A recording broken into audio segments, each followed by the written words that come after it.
Hello friends, welcome back to my channel. ತುಂಬ beautiful ಆಗಿರೋಂಥ ಒಂದು ಆರ್ನಮೆಂಟಲ್ ಪ್ಲ್ಯಾಂಟ್ನ ನೀವು ಹುಡುಕ್ತಾ ಇದ್ದರೆ ಈ ಅರಾಲಿಯಾಸ್ ಪ್ಲ್ಯಾಂಟ್ನ ಚೂಸ್ ಮಾಡ್ಕೋಬೋದು.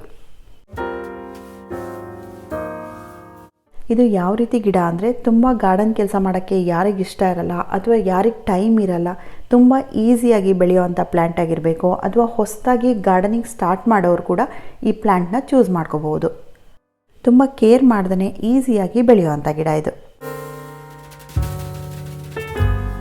ಈ ಅರಾಲಿಯಾಸ್ ಪ್ಲ್ಯಾಂಟಲ್ಲಿ ಡಿಫ್ರೆಂಟ್ ವೆರೈಟೀಸ್ ಬರುತ್ತೆ.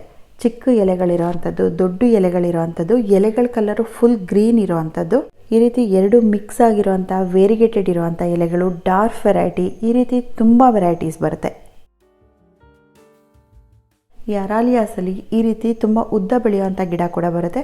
3 ರಿಂದ 4 ಫೀಟಷ್ಟು ಉದ್ದ ಬೆಳೆಯುತ್ತೆ. ಇದರಲ್ಲಿ ಯಾವುದೇ ವೆರೈಟಿ ಗಿಡ ಆದ್ರೂ ಸೆಮಿ ಶೇಡ್ ಅಥವಾ ಬ್ರೈಟ್ ಲೈಟಲ್ಲಿ ಬೆಳೆಯುವಂಥ ಗಿಡ ಇದು. ಡೈರೆಕ್ಟ್ ಸನ್ಲೈಟಲ್ಲಿ ಈ ಗಿಡನ ಇಡಲೇಬಾರ್ದು. ಸ್ವಲ್ಪ ಬಿಸಿಲು ಬಿದ್ದರೆ ಪರವಾಗಿಲ್ಲ, ಆದರೆ ಈ ಗಿಡಕ್ಕೆ ಹ್ಯುಮಿಡಿಟಿ ಚೆನ್ನಾಗಿದ್ದರೆ, ನೆರಳು ಚೆನ್ನಾಗಿದ್ದರೆ ತುಂಬ ಚೆನ್ನಾಗಿ ಗ್ರೋ ಆಗುತ್ತೆ.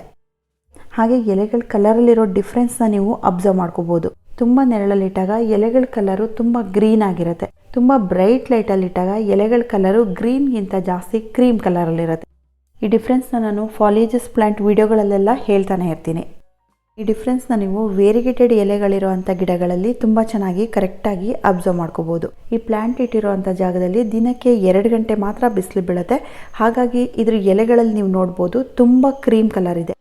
ಇದರದ್ದೇ ಚಿಕ್ಕ ಪ್ಲ್ಯಾಂಟ್ನ ನಾನು ಫುಲ್ ಇಂಡೋರಲ್ಲಿ ಇಟ್ಟಿರ್ತೀನಿ. ಹಾಗಾಗಿ ಈ ಎಲೆಗಳಲ್ಲಿ ಗ್ರೀನ್ ಹೆಚ್ಚು ಕಾಣಿಸ್ತಾ ಇದೆ. ಪಾಟ್ ಮಿಕ್ಸ್ ಬಗ್ಗೆ ಹೇಳೋದಾದರೆ, ಬೇರೆ ಎಲ್ಲ ಗಿಡಗಳಿಗೆ ಹಾಕೋ ಹಾಗೆ ನಾರ್ಮಲ್ ಪಾಟ್ ಮಿಕ್ಸ್ನೇ ತಗೋಬಹುದು. ಮರಳು, ಮಣ್ಣು, ಕೋಕೋಪಿಟ್ ಮತ್ತು ಕಾಂಪೋಸ್ಟ್ ಈ 4 ಈಕ್ವಲ್ ಆಗಿ ಹಾಕೋಬಹುದು. ಆರ್ನಮೆಂಟಲ್ ಪ್ಲ್ಯಾಂಟ್ಸ್ಗೆಲ್ಲ ಕೋಕೋಪಿಟೇ ಹಾಕೋಬೇಕಾಗಿಲ್ಲ. ಅದ್ರ ಬದಲು ನೀವು ಈ ರೀತಿ ರೈಸ್ ಹಸ್ ಕೂಡ ಹಾಕೋಬೋದು. ನಿಮ್ಮ ಮನೆ ಹತ್ತಿರದಲ್ಲಿ ಮಿಲ್ ಏನಾದರೂ ಇದ್ದರೆ ಅಲ್ಲಿಂದ ನೀವು ಕಲೆಕ್ಟ್ ಮಾಡ್ಕೋಬೋದು.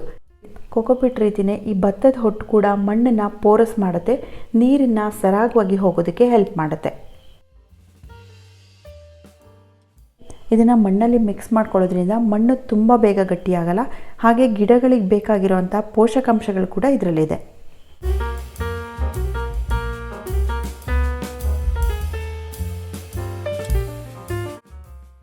ಈ ಪ್ಲ್ಯಾಂಟ್ನ ಕಟ್ಟಿಂಗಿಂದ ಈಸಿಯಾಗಿ ಬೆಳಿಬಹುದು. ಕಟ್ಟಿಂಗಿಂದ ಬೆಳೆಯೋರು ಫೆಬ್ರವರಿ, ಜೂನ್, ಆಗಸ್ಟ್ ಅಥವಾ ಸೆಪ್ಟೆಂಬರ್ ಈ 4 ತಿಂಗಳುಗಳಲ್ಲಿ ನೀವು ಯಾವುದೇ ತಿಂಗಳಲ್ಲಿ ಹಾಕಿದ್ರೂ ತುಂಬ ಚೆನ್ನಾಗಿ ರೂಟ್ಸ್ ಬರುತ್ತೆ.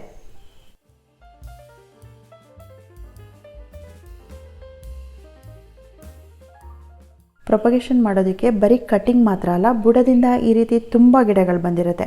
ನಾವು ರೀಪಾಟ್ ಮಾಡಬೇಕಾದ್ರೆ ಈ ಗಿಡಗಳನ್ನೆಲ್ಲ ಸಪ್ರೇಟ್ ಮಾಡಿಬಿಟ್ಟು ಡಿವೈಡ್ ಮಾಡಿಬಿಟ್ಟು ಕೂಡ ನೆಡಬಹುದು.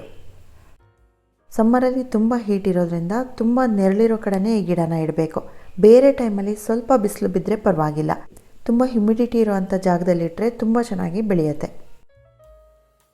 ಇದ್ರ ಸುತ್ತ ಮಾಯ್ಶ್ಚರ್ ಇರುವಂಥ ವಾತಾವರಣ ಇದ್ದರೆ ಈ ಗಿಡ ತುಂಬ ಚೆನ್ನಾಗಿ ಬೆಳೆಯುತ್ತೆ.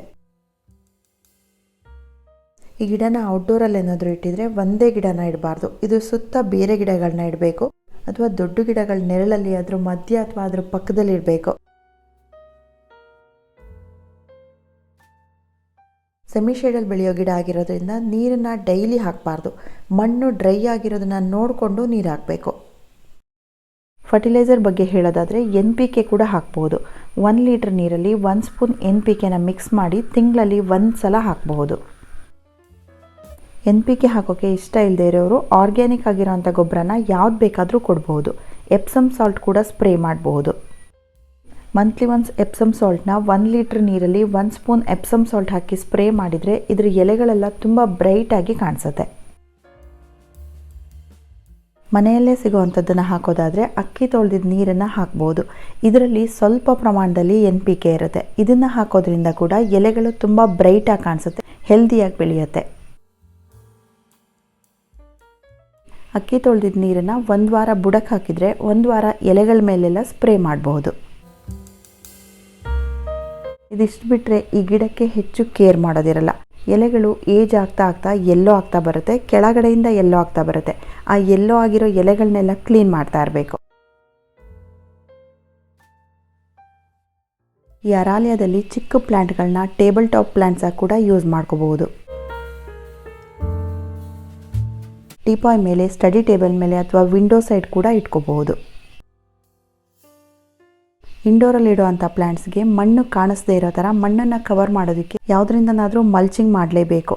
ಪೆಬ್ಬಲ್ಸ್ನ ಅಥವಾ ಸ್ಟೋನ್ಸ್ನ ಯೂಸ್ ಮಾಡ್ಬೋದು, ಲೇಕಾ ಬಾಲ್ಸ್ನ ಯೂಸ್ ಮಾಡ್ಬೋದು. ನಾನಿಲ್ಲಿ ಬಾದಾಮಿ ಶೆಲ್ಸ್ನ ಯೂಸ್ ಮಾಡ್ತಾ ಇದ್ದೀನಿ.